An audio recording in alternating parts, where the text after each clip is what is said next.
So, on this week's Instagram Live, we're going to be talking, well, I'm going to be talking to Bishi, who's a dear friend, a collaborator of sorts, we'll get to that. But she's also one of the most avant-garde artists I've ever seen in my life. In terms of both her vocal delivery, her instrumentation, her production, her programming, absolutely everything. She's just a general badass. So yeah, I'm going to be talking to her in a little while, and here she is. Hey Ketan, how's it going, bro? Good to see you. Hi Amir, how's it going? Come on, select. What's going on? There we go. Send request.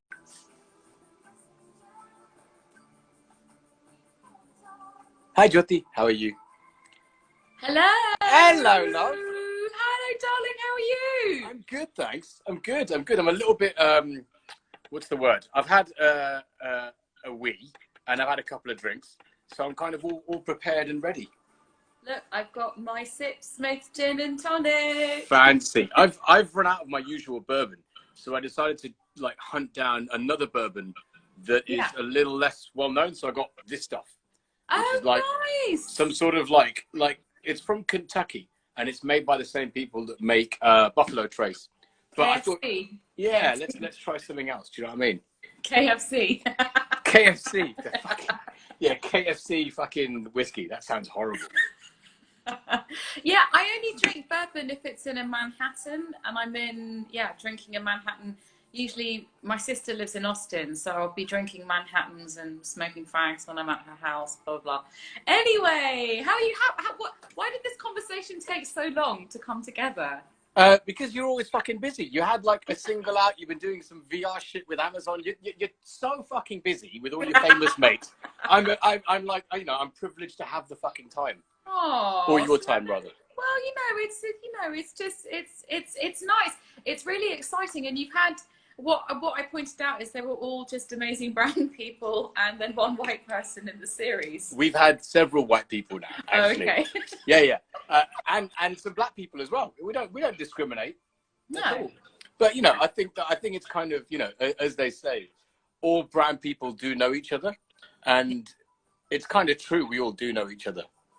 Yeah, well, okay, so name drop. I've been to Jonathan Ross's Halloween parties and he said that there's something about when all the Indian people find each other, they all stand in the corner of his garden together. And it was like, oh yeah, it was kind of true with like me and the two other Indian creative people there. It's like, you know, but he does have pretty good jokes. Like when Shah Rukh Khan went on Jonathan Ross, he said something about how everyone in Neasden called him up and tried to get on the show, you know, tried to get in the audience. So, yeah. Yeah, man. Well, exactly that. So, I mean, we've had, you know, a load of cool brand creators, and obviously, you know, you're on, and so you're on. But also, so this, okay, just to pull back a little bit, talk about name dropping and all of your wonderful mates, right? This new single of yours. Yes. Who's the producer? The producer is Tony Visconti. Do you know who he is? I do, but enlighten everybody else, because I'm just like, you name-dropping bastard. Please tell us. Tell us who else you produced.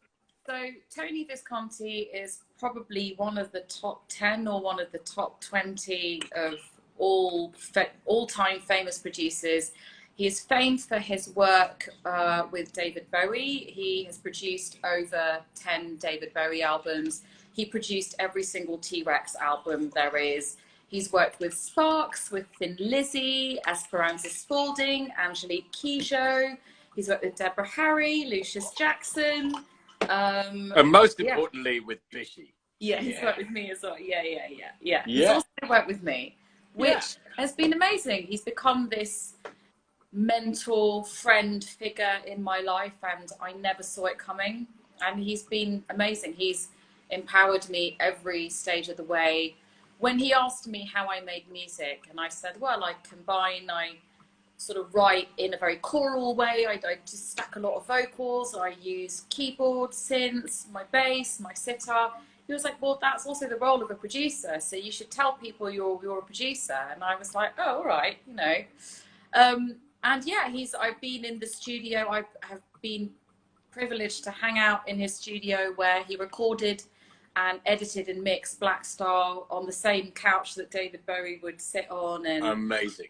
And when he's remixed most of the Berlin trilogy so that it's in super high audio quality. So I got a masterclass in how Bowie made Lodger and how they recorded and constructed Lodger. So he took apart the original tracks and was teaching me how everything was constructed. And yeah, there's a YouTube on my YouTube channel. There's me and him in conversation. If for anyone, if they're interested, if they didn't make it to that event, it's online. And what was it? So that's the new single. Yes. Don't Shoot the Messenger. But then what was this VR thing you did with Amazon? So I got asked by Amazon if I would perform as a part of their Amazon Music sessions. I'm a part of a technology crew collective in Wapping, in East London, and there's a company called Volta. And they're a mixed reality company, which means they do VR and AR and all of the other Rs. And I said to them, look, do you fancy coming in on this performance and, you know, making something together? Because they want to move more into the space of working with musicians. And yeah, it went really super well, to the point that I'm becoming an ambassador for their brand. We're going to be actually filming that performance that we did where I MIDI mapped my sitar to the Ableton Push. I did a lot of improv-y stuff, so it was very voice and sitar improv and everything mapped through different pedals. That's a bit like the improv thing you did at Rich Mix that time that I saw you, right? You did like 1 or 2 little new tracks. Yeah. Although I think that this is a lot more evolved, and I've been contacted by various orchestras and kind of what have you. So it really birthed something. And yeah, I know Volta and I have a lot more planned, but we're going to be, I mean, we're kind of waiting on Amazon for the footage to show people. But we're going to be refilming this performance in early December, and I'm going to be, like putting out another single to go with that release and stuff. So it's just, yeah, I mean, I've had a relationship to performing with technology. My old creative partner was an incredibly talented, award-winning filmmaker. And I think for my first album, I got all of this attention, and I went on Jonathan Ross and I toured with Roisin Murphy and all the stuff. But all of the labels, it was that same thing of like, we don't know how to sell the brown girl. Was that the 2007 album launch thing? Yeah. That you did? That was the one at St. Leonard's Church that I came to, where the whole fucking church was covered in your face. I was like, what the fuck? That was dope. Yeah, that's right. And it was that thing of like getting all of the relevant, like, playing at Glastonbury and sort of touring with all the right people. But the record industry, how we're looking at inclusivity and conversations around women and people of color and queer people and all of that, it just like did not exist then. It was in that transitional period as well, going from physical to digital. It was like right that awkward fucking point where everything was about to change. So dropping an album of like between, and then obviously the financial crash and shit, which kind of fucked everything. So yeah, it was kind of like the worst time to launch an album, but amazing that you got all that exposure, because it was quite a spectacle and quite an album as well. Yeah, for sure. I was really lucky, but yeah, trying to develop that and place that in the traditional music market. It's still to this day, it's like, I'm of the generation that picked up the internet and just built out their career, understanding the tools of social media and understanding the tools of sort of how you put yourself out there as an artist. And now it's like in lockdown, it's thinking of myself and the platform that I started called which is sort of focused on women in technology. It's focusing on becoming more like a creator studio, which is, I mean, I'm really into it. Like, I'm really enjoying it. There's all kinds of things like in development now, because of COVID times. But yeah, it was taking the seed of all of that kind of discrimination, I guess, I faced early in my career. And 13 years the line, I'm still doing it, and I'm collaborating and working with people that I love, and I'm able to understand how to actually build a platform on the internet for myself and to pull other people up with me as well. So yeah, that's fucking cool.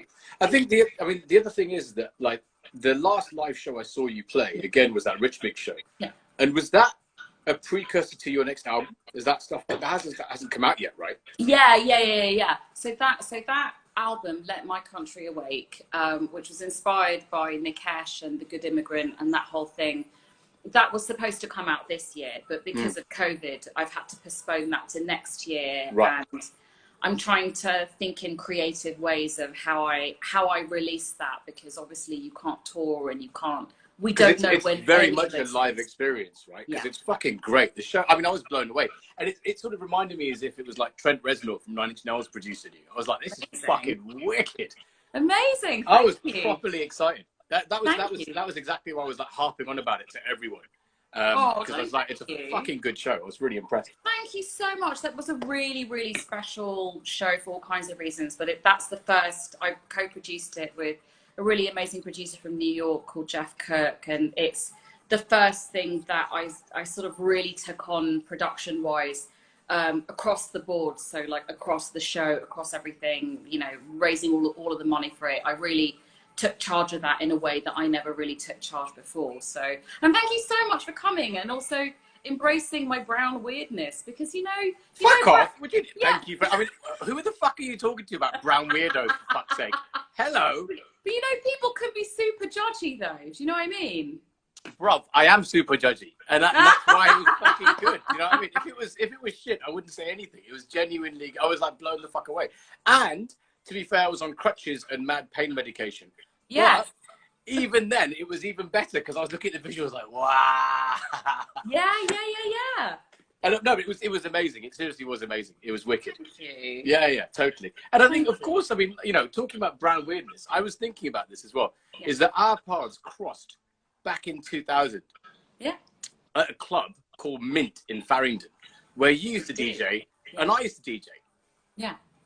But separate nights entirely. So you were part of something called Siren Suite, right? Yeah. So Siren Suite launched when I was in my last year of school, and at that time it was a little bit before Gabriel Prokofiev and all of that classical stuff. We were technically the first classical music club in the UK, and we just played classical straight off the vinyl, and it was kind of like mad because it would get really raucous. So we'd start from 8th century Gregorian chant, kind of work our way through like 20th century abstract classical, and then kind of end up in that William Orbit sub kind of remix thing with some really big film music as well, because film music is massive. And like there was one party where I ended up playing loads of East European gypsy music, and people started smashing plates and like rolling around on the floor, and we went on tour with Pulp. Like it was all, we performed at a Pulp album launch. I mean, it was cool. And this was all going on when I was 17, 18. And I think that was when the Asian Underground stuff was just petering out. Yeah, it was post that. It was post Asian Underground for sure, because it was like 2000. That's when all the real freaks came out to play, I reckon. Yeah, for sure. Because it was like, she's here. I mean, for sure. Because I think at that point it then became commodified, and there were all these fucking albums like with Shiva beats and Krishna beats and all this kind of shit, like proper just like crap. It's like, let's get a really crap beat, put a sitar sound over it, and there you go, Asian Underground. Fuck off, mate. Nah. And that's probably why I called the label Shiva Sound System, was because it was like, let's lull everyone into a false sense of security and then fucking punch them in the face. Yeah, but there was one showcase that I remember playing, and you were DJing. It was fucking amazing. It was this really hard ass drum and bass, like really, really hardcore. Was that in Brighton? I don't think it was Brighton. I think it was 93 Feet East. Are you playing Ben Corrigan's remix? Yeah, I've got all your shit on in the background. Oh, okay, yeah. I was just like, oh, that sounds like Ben's remix. Yeah, you were. What at Swaraj? I don't think it was Swaraj. I don't think it was a PRS thing, but it was some sort of an industry showcase. And you were smashing those decks. It was amazing. And it was for whatever genius put you on at like 8 p.m. So not very many people were there. Huh. And you were turning it up, cranking it up like it was 3 a.m. or something. What year was this? I keep thinking 2006, 2007. I was kind of like doing my own thing then. We'd kind of peaked. Well, we were peaking at that point because I was Radio 1 then. So right. I don't know whether... So maybe it was Nerm and they just had Shiva Sound System in brackets. But I mean, it was fucking brilliant. Okay, I don't remember where this was. Because I was thinking the only other industry-ish thing that you and I have done was The Great Escape in Brighton. Yes. And that was like you, Foreign Beggars, then me DJing as well. Oh my God, Foreign Beggars did that. Oh yeah, Pavan, that slag, he gets around. I mean, I'm talking about him like I know him really well. Well, we all get around, love. I mean, that's the nature of the beast, right? Oh, the job, isn't it? Exactly. Yeah. Exactly. But yeah, I mean, fuck. I mean, like your whole career has been pretty fucking avant-garde. Like going from Siren Suite all the way through to now. Yeah. And as you said, facing all that. I guess, you know, for me, I think discrimination is part of it for sure, but it was the stereotypical application of what you're meant to fucking be to people that run shit. It's like, oh, you are brown, therefore you make brown music. Yeah. And this is what brown music's meant to sound like. Yeah. For sure. But I mean, that did, like, I'm in a very different zone with how I'm looking back at everything and sort of, and that's in accordance with the doors that are opening to me. But, you know, it's not been an eeasy climb. You know, it's really not been, it's not been easy. Is your reflection more of like a fuel or is it a lament? I think I'm very philosophical because I feel like I came up with challenges continually and now I'm in a position where all of a sudden, you know, it's taken to 2020 for people to start putting a value on brown and black women. You know, and people understand that they can't ignore us anymore. And it's not so much a place where tons of us are all of a sudden getting signed and like this and that, but there's a general place of advocacy, which I think is really powerful. And as someone who's of, you know, I'm an old millennial, but I'm of a certain generation, so I've seen a certain change go on. I'm in a position to actually practically help people, and I've been doing that. I've been hosting sessions for Ableton. I did something for a young women and non-binary group called Equalise Production, who are based up in Sheffield, kind of hosting sessions and just taking them through everything I've gone through in my career, like the step-by-step stuff, you know. And I think it's, I mean, I know it's fucking shit for a lot of people at the moment, and I don't want to downplay that, but I think there are conversations happening that never happened before. I mean, don't you feel that though? Honestly, I've been having the same fucking conversations forever. In all honesty. I think it's the same fucking shit. But equally, I think that as sort of platforms that used to be the old guard are being eroded by independent sort of ways of thinking and approaching shit, I think they're kind of inherently losing that power anyway. Yeah. And what I was saying about, I mean, like when we were on Radio 1 from 2008 to 2010, it was that transition from digital to, well, analog to digital, from mediums being worn away. And like an idiot, I was like, fuck, we had our own platform with Shiver Sound System all this time. Yeah. And it was just like, shit, we should have maintained that instead of trying to parlay it to a bigger platform and reach more people. Yeah. Weirdly. But I think that the struggles have always been the same. It was like, you know, in a conversation with many of my friends on these, it's like, you know, just when you think you've broken a glass ceiling and everyone's going to rush through, the next generation are going to hit the same glass ceilings in a whole different way. Yeah. So I think the conversation's constant. It's never going to fucking change, unfortunately. Yeah. But the tools will. And if you grasp the tools first, you can sort of hack away at your bit of the glass ceiling, as it were. Yeah. Do you know what I mean? Yeah. You know, I think that's a really good way. That's really good. Like, that's a really good way of looking at it. And I don't know if because I've grasped certain tools, I've just sort of gone at it and gone, you know, it's fine. And actually, that was one of the amazing things that Tony said to me kind of early on in our musical relationship.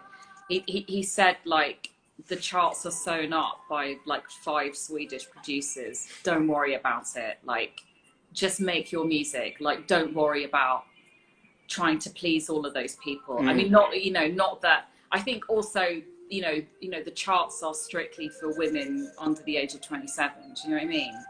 I mean, having said that, with Britain, one thing I like about the UK is that we do love an underdog. And I was thinking about this a lot. Like, last week, High Contrast, the drum and bass producer, was on. Yeah. And off the chat, we were talking about the kind of weird lack of memory about where drum and bass came from with certain people in the community, not knowing it came from black people, for example. And it's just like, that's really weird, this whole idea of gentrification of jungle. Yeah. And he said something which was fascinating, which stuck in my head. And I've been thinking about this since then, was that if you want to know what the next trend is, look at young black people and what they're listening to. And in Britain, they're constantly on the cutting edge of the next big fucking thing.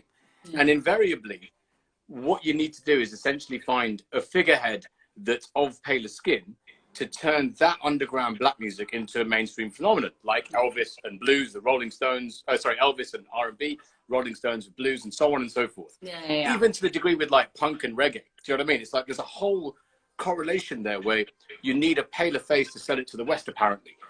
And what I've noticed recently is that that's breaking down in England. Like since hip hop, Motown as well, I guess is a great example, but that is changing. Yeah. And I think England's always been at this cusp of being able to manipulate that a little bit more than America. Yes. Yeah. This is true. There was an interesting article about the gentrification of jungle and drum and bass. It was all over Facebook the other day. It's on Mixmag. Yeah, that old medium Facebook. Check you out, cutting edge things. But yeah, I mean, I think that there's, the charts being sewn up by some producer. I think you're right. But I think in England, we love an underdog here. We love while I was thinking about all of this and like how I bet drill, like the hat patterns and programming of drill is going to be in a pop tune sung by a white mainstream artist really fucking soon. You can see that. The same thing happened with drum and bass, same thing happened with dubstep, happened with UK garage, happened with everything. It just takes those elements and makes them more, packages them up, gives them a polish, and you're away. Yeah. But then there are people like Stormzy, like most of XL Records, their roster, there are sort of outliers that can come in and change that shit. Yeah. But it is also like, I think talking from the glass ceiling thing, it's like, when I looked at the UK kind of diversity in music thing, it's like Asian women make up like 2 or 3% of the entire industry, How do you, I get really fucked off with all of these diversity initiatives. I can't fucking stand them. And I'm sure we've been on a couple of committees together about awarding bodies. I'm sure and I can't fucking stand the description diversity. And I saw there's an article like saying that the music industry needs to drop the term BAME. I couldn't give a flying fuck, because if it's not that, it's fucking some other offensive term like British Asian or fucking, it's like, come on, man. Yeah. And I think that there's a whole idea of, to me, all of that's a fucking distraction from actually getting good work out there. Yeah. Right.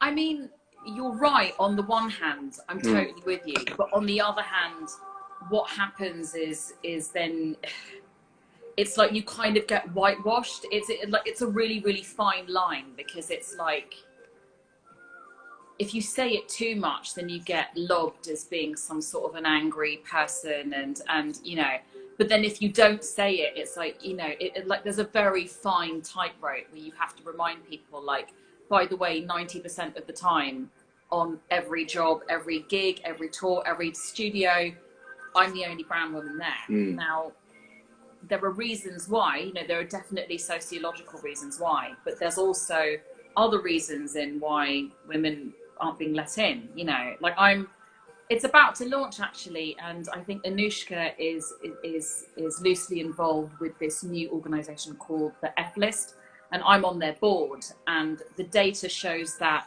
only 16% of all working female artists have a publishing deal, not me, and only a quarter of all working female recording artists have a record deal. So you're talking these tiny numbers of women. It's like, like female artists, especially indie women, are fucking killing it everywhere, but they're doing it on their own terms, which is amazing, but they're not being given the opportunity to be being pushed to bigger audiences. Do you think that's the same? Do you think that's the same thing, that going back to what happened to you in your debut album, is you just don't know what the fuck to do with it? Like the sort of established industry doesn't know what to do with these amazing brown women and brown and black women that are doing cool shit on their own terms. Because I honestly, about 2015, 2014, 2015, when I noticed this sort of wave of amazing brown women doing cool shit on their own terms, I was like, this is fucking brilliant. And again, like, You're correct. You're 100% correct. There was no industry response. Everyone's still indie. Everyone's still hustling and doing it themselves. Beg your pardon. Bastard. Yeah. So it's this tightrope of saying, yeah, there is all of this amazing activity, but the opportunity to get that onto bigger platforms is, you know, it's kind of non-existent almost. You know what I mean? And I feel like a lot of the industry conversations that I've had, it's like you've got your stock set kind of famous household brand names who we all know and love, who absolutely deserve everything that they have, but it's like, oh, but we've already got that covered. Do you know what I mean? It's like, yeah, there's only one brand. There can be only one, like fucking Highlander or some shit. Yeah. And white people never have to deal with that. They never have to be. You know, you can have like 50,000, you know, boring ass guys playing the guitar all in jeans and Converse. That's genius. But you can only have like 2 or 3 brown people, and that's a real issue. And that, I think, I mean, going back to what we were saying, I think that the real issue, therefore, is the people in charge. Yeah. Generally, it's a common trait. You tend to hire or you tend to support people that look like you. Yeah. And so it's difficult to challenge yourself to go and consider other people. It's just an inherent thing. You know, it's just one of these unconscious biases that just happens. And I think that, you know, reading the UK music statement about BAME and all this, I'm just like, all of these fuckers involved with making this announcement, this publication, all get paid to do that. That is their job to do that. They all have a wage. The actual artists don't. Yeah. And that's my issue. I get, you know, I 100% agree with you, but I guarantee you that every board you're on, you're not seeing any fucking income from it. That's donating your time for a cause to someone else that is invariably either a different gender to you or a different color, and notably paler, and they're going to get fucking paid for it. Yeah. And that's my issue. My issue with all of this shit is that someone is getting paid for me to do their job for them. Yeah. And that fucks me off massively. That's my amen. That's my fucking shit. I'm just like, why the fuck are you getting paid in excess of like 50K a year for me to tell you what you need to be fucking doing? Yeah. That's why I get my backup. I get a bit fucking pissed off with that. I'm like, yeah, if you need my consultancy, fucking pay me. You know, I'm not going to do your job for you. Yeah. You know what, Nerm? You're right. And sorry for getting all dark, but I'm just like, fuck you.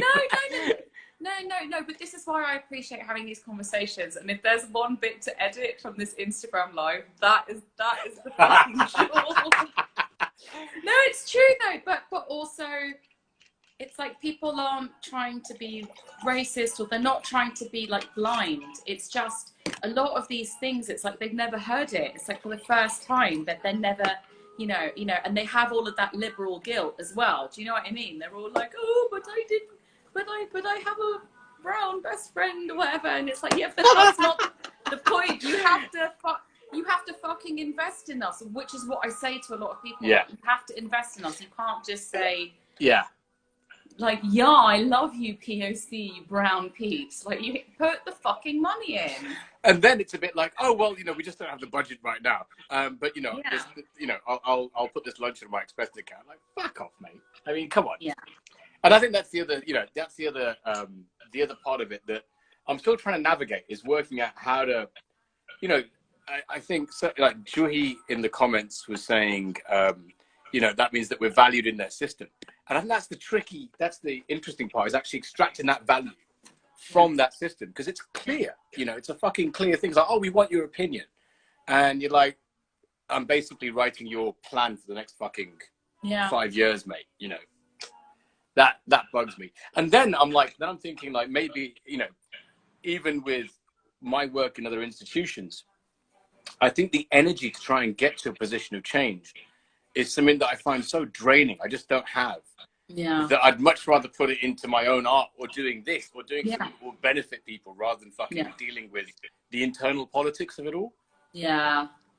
So more power to you if you can do that. Like, well, I mean, like, I mean, there's definitely, like, I mean, what saved my ass this year in terms of like not being able to tour or any of that stuff has been cultural and creative consultancy, and I've been able to sort of make a change. There have been certain festivals and kind of things that I've been drafted into, and to be honest, like that has kept me going. But the amount of panels and the amount of things that people want my input in, I mean, I think you're right. I think I'm going to have to turn around and start saying to people, well, you know, you're getting paid, I'm not, and and so how are you going to compensate for that? Because what I have to say is of value, you know. So you're right, actually, Nerm. You're right. You're right. Yeah, here's my consultancy fee. I'll put the fucking there you go. Yeah. No, you're right. You're right. I mean, I have sat back on occasion and gone, oh right, there's a whole office of people who are all on furlough or PAYE or whatever it is that they, you know, they're getting a wage, and it's like, and yeah, I'm flattered. You know, flattered they're talking to me or whatever, but it's like, what am I getting out of it? You know. Yeah, you're being heard. You must appreciate the fact that you're being heard. Yeah. Fuck off. Fuck that noise. But yeah, I mean, you know, there was, you know, I think I'm glad that you found a way to navigate through that, and you're doing that whole festival, that controversial festival. Right? Yeah. Which is fucking interesting, because I'm just like, do you want to talk about that or not? Yeah. Of course, I'm fascinated about this. Yeah. I've been marking applications all week. So Festival 2022, which unfortunately is being promoted as the Brexit Festival. Can I just say it is? Yeah, it is. I think basically what happened is former PM Theresa May said that once Brexit had gone through, there was going to be a festival of culture, a little bit like the cultural festival they had, the Festival of Britain they had after the Second World War. Now, the meaning and the sorry, the parallels alone just make me want to vomit. Yeah. But yeah. Don't worry, I'm totally with you. But the money, the management, everything around this festival has completely changed. So instead of being a festival of like Brexit or whatever, it's a festival of STEAM. So that's science, technology, engineering, art, and maths. And it has to kind of butterfly in with a social cause. And so they're calling for cultural teams from all, you know, England, Northern Ireland, Scotland, Wales, to, you know, club together teams which are representative of science and technology and engineering and art and maths and social justice. And I've been blown away. I mean, I can't say too much because I'll get into a lot of trouble, but I've been blown away by people who are coming forward for this. You know, people do give a shit. You know, they really do. And it's been really interesting to see all of the different projects like across the nation, but also even in, you know, like I'm in fucking Hackney and Shoreditch all the time. It's like, oh yeah, that building that I pass however many times a week, there's some amazing social project going on in there that I didn't know about. There's some art project going on. You know, that there are people are really pushing for something in a way that I don't think they culturally did before. And being involved with festival, sorry, I just spat there. Being involved with Festival 2022 has reminded me of that, and it's been quite emotional learning about people, you know, applicants who are coming forward and stuff. I think you're right. There's an issue with branding there, right? Because I think calling it the Brexit Festival just it conjures images of Morris dancing, shit sandwiches, overcooked cabbage, and what's the word? What's the word I'm looking for? Jam. Lots and lots of jam. So right, okay. So I love Morris dancing. Don't laugh. Every year I go. Mate, I'm Gujarati. It's close to Garba. It's exactly the same fucking thing. But also, The Wicker Man is one of my favourite films of all time. So every year I go to Hastings to the Jack in the Green Festival, which is when Hastings, it's the slaying of the Jack, the crowning of the May Queen, and there's a huge parade in Hastings Old Town. It's a bit like have you seen the Wicker Man?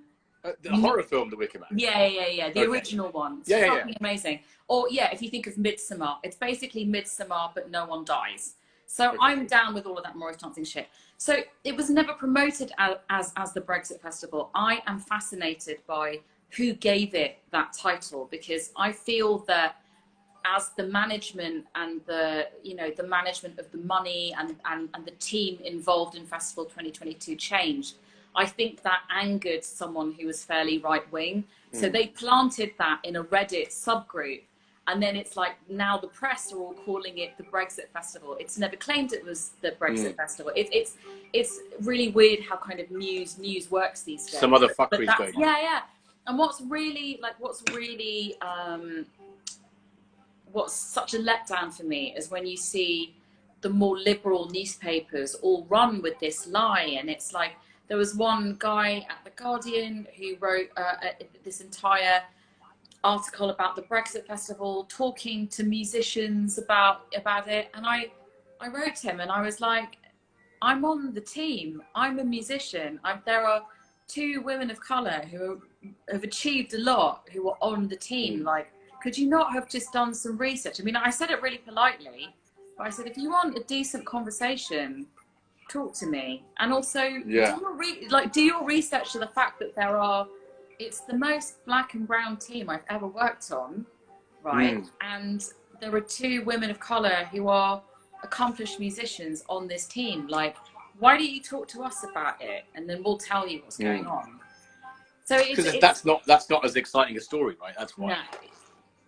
No, that's totally just it's, you need a negative spin to fucking make it an interesting tale. Totally. But that's the other thing. I mean, so I think that at this time, if there is a bunch of funding out there for creatives, that can only be a good thing. But I guess there's a concern that the political classes will claim it as a fucking victory. A bit like, okay, so this is, what I remember is 2012, the Olympics, and Boris became mayor of London, and he shut everything down, shut all the money for like black and brown people, all the community projects just got fucking dead out. There was no money for anyone, and we had a vibrant free festival sort of Respect Festival that happened in Finsbury Park. I think I remember it. It was after Stephen Lawrence's thing, and then it turned into the annual thing, and it was just fucking great. But anyway, a lot of money for like community projects, for community-based artistic programs got cut. And then suddenly the tap was turned on for 2012 for the Olympics. There was like a bunch of funding that was injected to show the world that we are worldly and whatever. And then as soon as that was over, the tap was cut off again. So it all played into Boris's image of London, basically. And I think the concern might be that the festival could be a similar political tool. Yeah, I mean, I totally see that point. And had I not been given the job of being involved, maybe I'd feel exactly the same way. But I feel like a really great opportunity and a great job has come to me in a time when I really fucking needed it. Like I totally. Really needed it. And if it was really shit and nefarious, you wouldn't fucking do it. No. Yeah. And also I have an opportunity to try and use all of the wealth of all of my knowledge that I've accrued. Like, I started playing in punk bands when I was 14. So that's like a good 23-year period. I can think of everything that I've been through and try and affect change in some way. That's fucking great. That's awesome. And then talking about festivals that are on the fucking brink next week. Yes, I know. Oh my God, Anushka's Reflector Festival. Do you know, like, it's so great. I'm so happy that I got asked to do it. If I would probably get like sort of FOMO if I'm just like, oh, I wish I was playing that. Like, do you know what I mean? Do you know what? I'm sort of a bit like, we've been working on this for like a year. Yeah. To work out the whole, like the flow of it, everything, the bookings and the sort of after parties and everything. And obviously everything's been in flux since that year. Like everything, the lineup. I mean, we spoke about 3 different versions of your project and different locations and all that kind of shit. And I don't know where it's at. I mean, I don't think I'm even going anymore, actually. We'll have to see. Yeah. And then there's like the sort of regional lockdowns in Hamburg and Germany. So I'm like, is it going to happen? I'm like a bit like, oh shit. Yeah. So I fucking hope it does. I think it will. It feels like it will. I hope so. Yeah. I really hope so. So what have you got planned for that? Is that the album thing that I saw Rich? Yeah. So I'm going to be doing some of the Tony stuff, some of the improv Tony stuff, and then some of the Let My Country Awake stuff, because I just feel that seeing as I've got that single out, it's sort of good to perform that. But yeah, I mean, it should be it should be like, yeah, it should be really good fun. I'm really looking forward to doing it. And I'm not sure if we're even really allowed to mix with each other. I believe there are documents outlining. I get it. Beg your pardon. See, I was meant to have actually DJ'd between each act. Beg your pardon, I'm burping like a complete bastard. I'm sorry about this. Really gassy. Yeah, I work with this gin.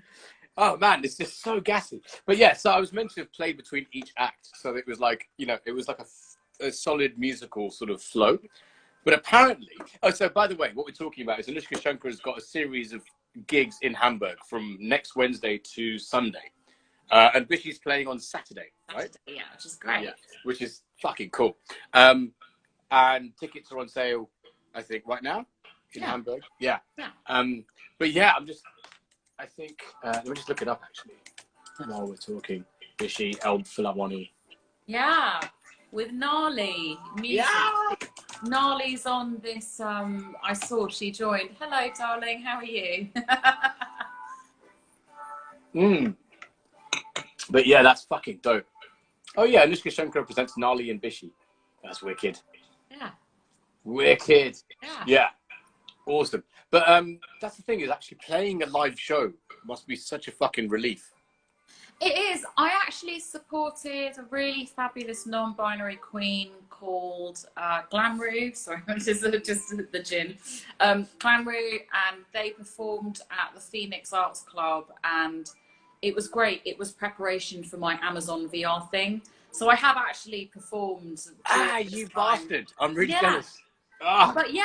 No, it was really good fun. I feel like I performed in a PRS live stream which was LGBTQ themed, and it was me, Big Joni, Self-Esteem, and Right Said Fred, who I see from Twitter are massive anti-maskers. Lol. It's amazing. I'm not going to go too far into that, but it's amazing the people that have come out as anti-maskers. It's just really interesting. Yeah, they're a vibe. But it's kind of hard because I separate the art from the artist, and I just love Right Said Fred for the kind of lols music that they made. You know what I mean? It's like it doesn't, whatever. Like if I start getting upset about everything that I disagree with what an artist is saying, there'll be just none of them left. You know what I mean? So that's very true. I have a real thing about like sort of Prince's whole tail end of the career when he got really overly religious. And I think he said to Wendy and Lisa that being gay was a sin. It was like, the fuck? And then obviously loosened up his religious constraints towards the very end of his life. But it is quite interesting when certain people come out with various statements that seem at odds with their art. But anyway, speaking of Hamburg, the separation thing is quite interesting. So I don't know whether there was like COVID tests or artists have to stay completely separate, or... I think there are COVID tests at the airport. And then I think, I'm not sure, I want to come and see some of the other performances. It's unclear whether you'd be allowed to. Yeah, which is kind of sad because it's like, but anyway, we'll work it out. I understand from their perspective how careful they have to be, and I respect that. So but yeah, totally. And I mean, in all honesty, I think I have a bit more faith in the German response to this more than the English. Yeah, really. Yeah. Or just in the Boris response, Bojo and well, that's why I said English. I chose my word very carefully because I think the Etonian response. The Etonian response. The Etonian response. But you know what? The imagery of the whole show you've got planned with your baby sitar, right? Like every time I saw, like the first time I saw you with your baby sitar, I think was actually in Brighton. I don't think you had it for your album launch, did you? No, I did. Yeah, I did. I think I always had a very difficult relationship because I really, I know that they really wanted me to just drop everything and become a virtuoso sitar player, and I could have done that. And who's they? Oh, so my guru, who's a brilliant sitar teacher and player and composer called Gaurav Muzumdar, and Anushka knows him from, you know, Delhi and stuff. And he's one of Ravi Shankar's senior disciples, blah, blah, blah. And Gaurav was really keen for me to become this virtuoso player. And I could have done it, but I was already involved in the LGBTQ club scene. I was doing my art degree at Central St. Martin's. I think that DJing topless is probably runs in direct opposition to devoting yourself to an instrument in the Indian structure. I was DJing topless. I was DJing at the Torture Garden. I was kind of for a brief spell, the Torture Garden had a women-only offshoot, and I was their resident DJ. Wicked. So, you know, I was getting up to all kinds of things. No. Nice. So yeah, I need you to prove. Of course. So the idea that I would just knuckle down to this one instrument is just something that it wasn't reflective of me as a person. So Sanjay Ricky Ram kind of developed that first baby sitar, and everyone laughed at it. And I was like, you know what, this is actually a really important tool for me because this facilitates my songwriting process. And then I was on tour with someone who was Segura Ross's sound engineer, and she showed me the AKG 411s that amplify it. I changed it into like an electric guitar, and like I always struggled with it. It's only really in the past couple of years where I've been like adding lots of pedals, and I've been doing all of that stuff with Ableton, and you know, and now I'm really into it, and it's actually made me want to go back and actually do a lot more training. And if I can find the time, I mean, I will. But it's definitely made, you know, sort of piqued my interest up. And also I had loads of opposition from, you know, the Indian people just really didn't like it. There was loads of issues. There was all kinds of shadiness. But I think now... Like it how? Technically, or in terms of the evolution of the instrument, or the sort of discipline?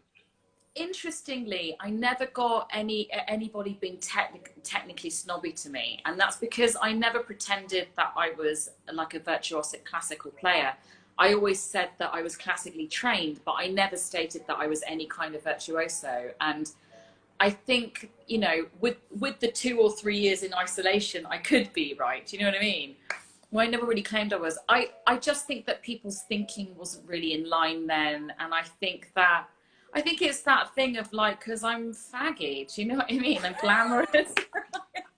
I'm glamorous and I'm faggy and a bit out there. Yeah, someone like you is totally fine with that because you're also faggy as well. But most people don't like it. It's worked against me in life, and I've had a lot of issues and a lot of harassment and like whatever. But I just don't think that people were there culturally, and obviously India has come on amazingly, but also things like social media and people in India perceiving me to be some kind of a social media celebrity.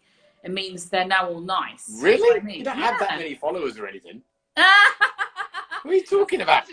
No, but you're such a shady bastard. But yeah, it's all the glamorous pictures and stuff. They're like, oh, she's doing all this stuff, like blah blah. I mean, you have got a fucking lovely bunch of celeb mates. Well, I mean, they are actual proper friends. No, I know. I appreciate that too. I don't. Babes. So Yeah, but I mean, there's just people in it. It's just, you know, I don't have those issues. Everyone just knows that I'm an asshole, so it's totally fine. I don't have your flamboyance. I used to when I was younger. I just don't have it anymore. I think I'm happy in my monochromatic existence. But you've got the little fagginess in your soul, though. You all know that. It's very true. It's all over my face as well, to be honest with you. That's what she said. Ha ha ha. But, yeah. No, I had loads of, you know, I had loads. I've had a lot of resistance, and I've had a lot of issues, and I've had a lot of, you know, stuff go on in my life, which actually I've had to really work through, and to go, people are going to perceive you and they're going to respond to you in a certain way. You have to work out why it's upsetting you. Do you know what I mean?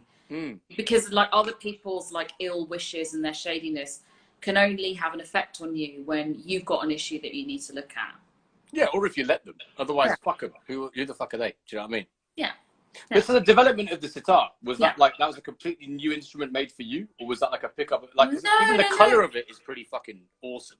Like a black baby sitar. Yes, so I've got a black one. So that was custom made. But yeah, I think Sanjay Ricky Ram was making them. I think, you know, my guru, they all hated it and thought it was awful. And, you know, I'm doing something different with it in a way that's classy. Like it's not, you know. Actually, having said that, I think the last concert I saw Ravi Shankar play in the Barbican, he couldn't do full-size sitars because I think his shoulder had gone. So it was a baby sitar on his lap. So when he was super old, like maybe 2 years before he passed, or the year before he passed, so it was like a tiny guitar on his lap. And I remember that he did something madly experimental where he muted the strings and turned it into an oscillating synth. And I was like, what the fuck? Like, it was just what he did with it. I was just like, how is that oscillation happening? How is he muting the strings? And also, how old was he? Like 92 or something? I was just like, what the fuck? That's just some severe cutting edge thinking. That's amazing. Has your doorbell just rung? No. That's just like some other meeting that I have to be. It's fine. Are you sure? Do you have time? Yeah, okay. Of course. Good. I've always got time for Nerm. Dude, we haven't met up for an actual drink in real life for fucking ages. I know. Well, I did come to Village Underground. That was really nice. And of course you did. Yeah, but it's just the whole sort of, I don't know. I try and not get too depressed about it because I've just made a bubble of creativity and I've just like making stuff. But I mean, it's, you know. Thank you for coming to that. That was fun. I forgot that actually happened because it seemed like such a kind of surreal thing. Did that really happen? Yeah. In the middle of a pandemic? Yeah. But it was super secure and like. Yeah. You know, COVID responsive? No, COVID compliant? What the fuck would you call it? Yeah, COVID compliant. Yeah, it really was. Yeah, it was awesome. To the point that the security guard at the door was a bit like, there's obviously a protocol between signing in and then they walk you in, and I might have, without knowing to, stepped over the, like, you know, people are just really paranoid. Like I did an event at the Barbican and everything was so paranoid, and it was. What, recently? Yeah. I was on a panel for Emmy the Great, who's a friend of mine who I've toured with, and you know, I respect those workers and I respect what they're doing, but I think there's this general antsiness of like, we all know we're in a pandemic, we all know we have to have masks, and we all know that we have to abide by certain restrictions, but also, like, can everyone chill just a little bit, you know? But I can see why, because I drank the best part of a bottle of tequila that night. And then I realized I wasn't allowed to go from table to table. Yeah. So I was just like, there's a question here for you. Nuala! From my friend Nuala. Hi, Nuala. It's in Nuala. I said Nuala. Nuala. It's Nuala. Nuala. Tell us about your creative burst in lockdown, Bishi. Creative burst in lockdown. Okay, I will tell you all about it. So what have I done? I launched a podcast called Creative Women in Tech, which is affiliated with my platform, which is all about elevating the voices of women and non-binary. So that's up on Apple and Spotify. That's amazing. It's called Quit. Yeah. Yes. Quit Witch. It's awesome. Yes. Yeah. It's a good acronym. Yeah. Creative Women in Tech. I just released a single called Don't Shoot the Messenger with Tony Visconti, and I developed that as a live VR show which went out on Amazon, which I'm going to be filming properly in December and then releasing that way. And what else? I've actually been really busy. I've also been developing a sitar sound pack for a company called Lander, which is going to be coming out in the new year. So I've been doing lots of that, and there's actually all kinds of awesome things that I'm really banned from talking about, which is really annoying. But I'm really embracing the whole artist as creator studios thing, and that is bearing a lot of fruit. And hopefully there's an incredibly famous musician that I'm will be fronting some web related content for. And that doesn't narrow it down at all. Yeah. we try. Oh, it's all right, Nula, babe. I'll just DM you later and tell you everything. I'll just fucking tell you offline. Yeah, it's fine. I can't really talk about it now, babes. It's a bit too hush hush. But I've been embracing the whole live streaming thing, and just I'm really happy also that the single has gotten so much support from Six Music. Gemma Kenny played it on Lauren's show yesterday. Amy LeMay's played it. I did an interview with Bobby Friction, and yes, Nula's giving the nail. Oh my god, I need to get my nails done. Dude, you know what? Did you come to my last gig in March? I probably did. The one at the Victoria. I'm not sure you were there actually. Oh, I don't know. Why weren't you there? Oh right, I was teaching in Leeds. I really wanted to do that one. That was at the Victoria in Dalston. That looked fucking great. That was with Anushka and Riz and everyone. Yeah. But I got my nails done for that, so I had like chromatic mirrored nails, and I really missed them. But there's no fucking reason to get them done now. Like, babe, there's no reason for me to have a face full of makeup, but I do it every day. That's true. I mean, no shade. I'm actually wearing like my own perfume because like it's for me. I get that, but I think. Is it called BO? No, do I look like someone that smells of BO, you bastard? No. Yeah, you do. No. You smell of curry. Amazing. Listen, Meti Pits, we'll talk about this. No, man, it's this special perfume which I'm not going to reveal in public. But yeah, fuck you. I don't smell like curry. Actually, I do. You know what the best things? One of the most. Is your perfume? Is it made from the scent of It's Prince's Meti. ballsack? It's Meti. It's dung, and it's yes, Prince's musk. Ballsack. Bull juice. Yes, indeed. But you know what? One of the most liberating things about touring India in my life, right? So growing up in Birmingham, my salvation was, going out to clubs, right? So invariably it was like gay house clubs and then drum and bass rooms in the back of techno raves. That was my sort of thing in Birmingham. And obviously before that was like death metal gigs. But I used to be terrified of going out stinking of curry. So I'd never eat my mum's food. I'd just be like, I would just reek of onions and meti and tepla. That's right, warp spaces in the comments here, man. All this stench. And then when I went to India for the first time, I was like, this is fucking brilliant. I can go out because everyone smells of curry and I can eat my dal, I can eat my sabzi, I can eat my roti and just go out raving. No one gives a shit. Yeah. Do you know once I took Anita Rani to a party at the V&A, but we met in this Spanish place a bit earlier. So for some reason, we both went to this party, like, stinking of chorizo. At least it wasn't meti, though. Chorizo's acceptable. Yeah. Like, paprika and, like, meat is kind of more acceptable than meti and armpits. Yeah. There's, in India, there's a strong armpit vibe everywhere. Talk about ball sack smell. Like that's the ball sack stench right there. But it's not Prince's ball sack though, is it? Do you have any idea what Prince's ball sack actually smelled like? Purple rain, purple rain. I know. I was just like, because I'm sure you would have had a Prince story. So his DJ Rashida. I was technically invited to a jam session in LA, but my plane, it was on the same day that my plane was leaving for London. And when you've just run out of money and you're so tired and you've partied so hard and you're just like, I can't. Happens every year on the second day of Glastonbury. And you're like, I want to leave now. Yeah. Right, yeah.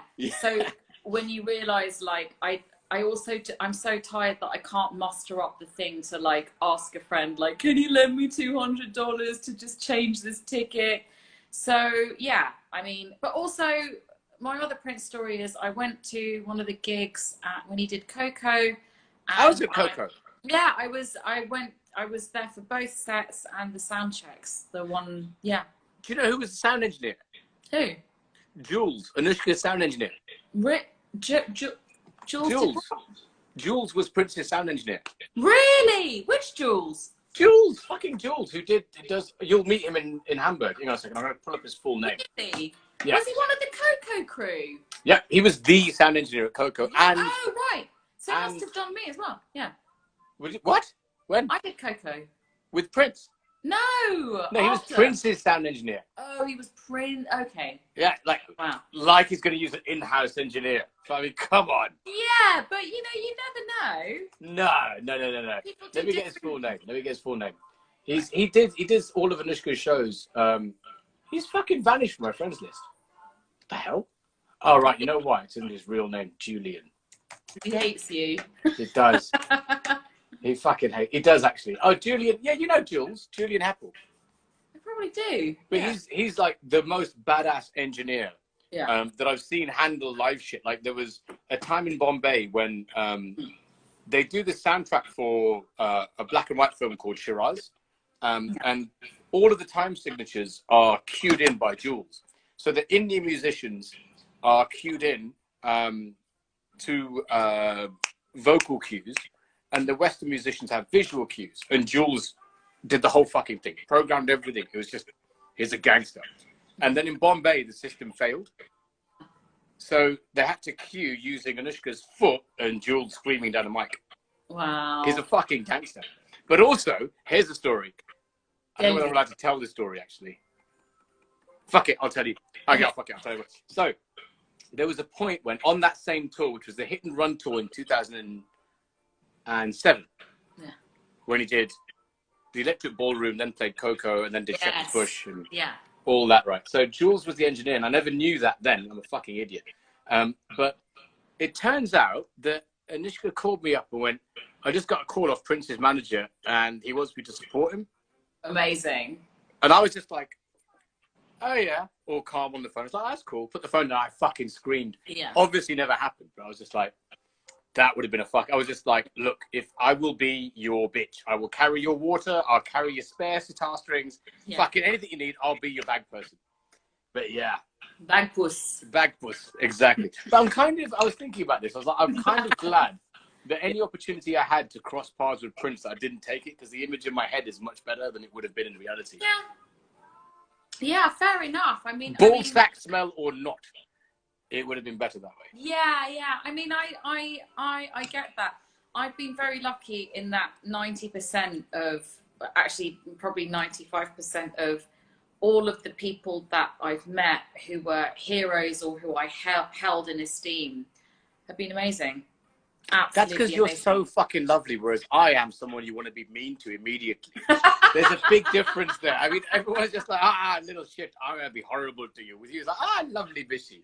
See, there's a big difference. Yeah, but that might have something to do with being a girl. But no, but it's interesting because it's those people who are really nice to me. But you know, I mean, dude, there are loads of shady motherfuckers out there who have been, you know what was really funny? I looked through my MailChimp data the other day, and I was laughing because so many shady fuckers who were so fucking rude to me. I know that they all open my MailChimp and they read what I'm doing. Shady motherfuckers.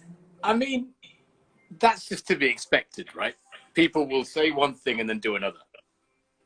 But what I was laughing, it's like, now I know.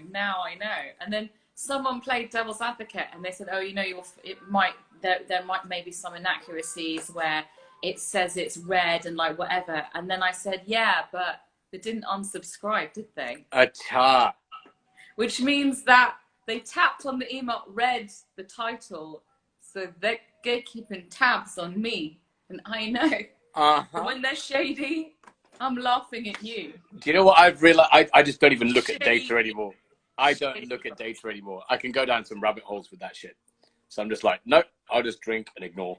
The shady fuckers, I know. So, okay. So if you've had all these good experiences and some shady shit, like I've met some people that have just turned out to be pricks and some people have turned out to be fucking lovely. Like absolutely lovely. Yeah. Not naming names. But yeah, some that have been really, really nice and shockingly nice. I was just like, shit, that's awesome. But if you could work with one person, like dream collab, who would it be? I have to say Brian Eno. I'd love to work with Brian Eno. And we've actually crossed paths a few times. See, I fucking knew that you'd say someone you've already met. Fuck off. It's got to be someone you haven't met, Bishi, the social network. Okay. You are the living social network. I call myself a hyperlink. You're a living social network. Right. That's really, really hard. Who would I absolutely love to work with? That you haven't met. That I haven't met. Well, Ennio Morricone, he just died, so that's out of the fucking picture. Danny Elfman. Danny Elfman is someone that I'd love to work with. And I think in our sensibilities, we'd get on. And I watched his masterclass. Oh my God, Shruti Kumar, she's fucking amazing. She's saying, Gaga, you think I want to work with Lady Gaga? No, I'd like to get stoned with her. That'd be fucking lols. I'd like to work with Danny Elfman. I'd love to also, like, I'm one removed from St. Vincent. I know we have, Annie Clark and I have a lot of friends in common. I'd love to work, you know. I mean, yeah. Oh, that's a great suggestion. Janelle Monáe, fucking amazing. Yeah, it's interesting. Children on Twitter have been like, you and Janelle should work together. I'd love Dude, do you think, right, if there was a Prince biopic or biopic, Janelle Monáe should play Prince? Yeah. Like, without a shadow of a doubt, Janelle Monáe should play Prince in a film about his life. But more about me now. Sorry. I've got it. I went a bit Prince-centric. I think Danny Elfman and Annie Clark. I mean, I would consider. Oh, you can make Janelle happen. Yes. Danny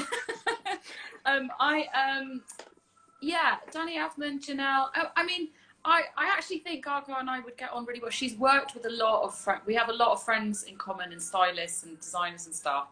And I've heard she's a proper fucking lols. Oh, she was. When I met her at Radio 1, like just by accident in the live room when I was working on a show, and she was sat next to me. I didn't realize, and we just got talking. I didn't know who the fuck she was at all, because it was at the very beginning stages, the American Apparel stage, before it got proper flamboyant. Right, yeah. Yeah, the American Apparel legging phase.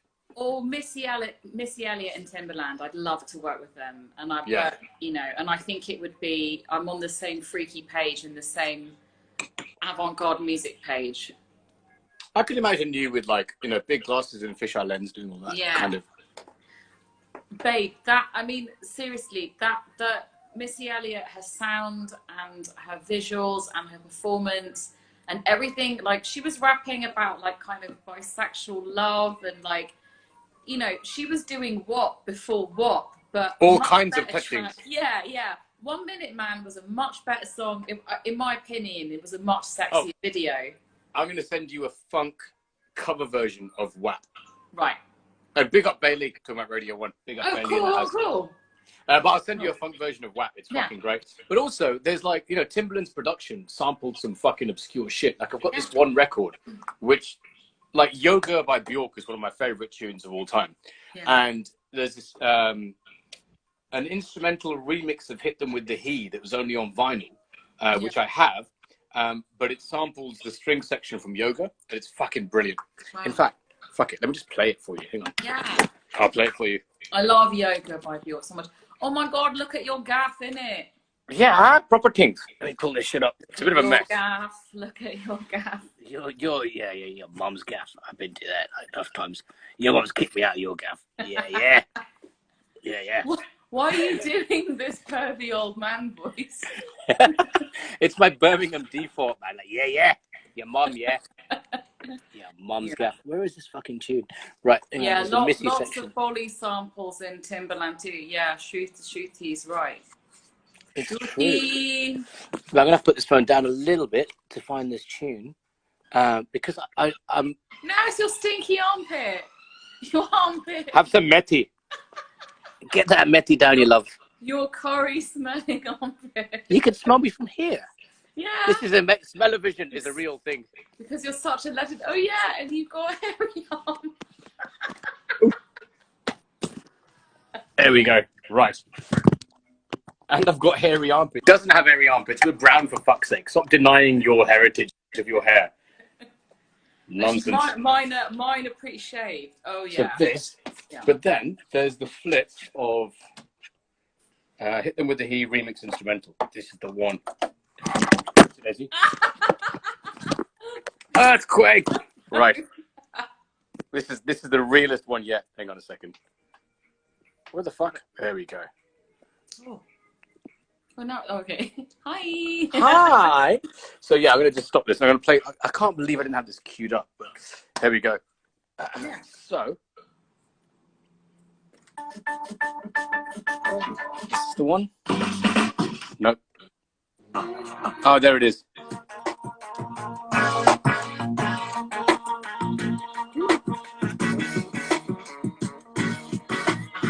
So that's the break, and then there's a breakdown. Wow. Yes.